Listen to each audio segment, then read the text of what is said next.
Pasimpleng sinundan ng mga tauhan ng Bacoor Police Tracker Team ang nobya ng isa sa mga tumakas sa Bacoor Detention Center. Dumiretso ito sa loob ng compound ng simbahan sa Baclaran.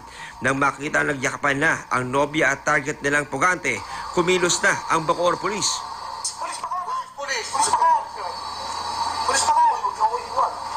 Arestado ang presong tumakas na si Jean Lloyd Bernabe, ang sinasabing utak sa pagtakas ng mga preso.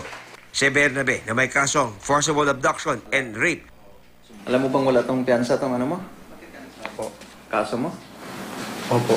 Sinasabi ng mga kasama mo, ikaw daw yung namuno at nagplano sa pagtakas. Hindi po sir, hindi po totoo yun sir. Bahala ko na po talaga po sumuko. Nag-aano lang po ako ng tao mapagsusukuan. Sinuyod naman ng mga tauhan ng Bacoor Police Tracker Team ang sementeryong ito sa Bacoor, Cavite. Isa-isang pinasok ang mga bahay, katuwang ang mga residente. Nagtakasan. Sa huli, nabawi ng tracker team ang pugante na si De Leon de Vinegracia, isa sa mga pumuga na may kaso sa droga. Isinuko siya ng kanyang mga magulang para di na magkagulo pa.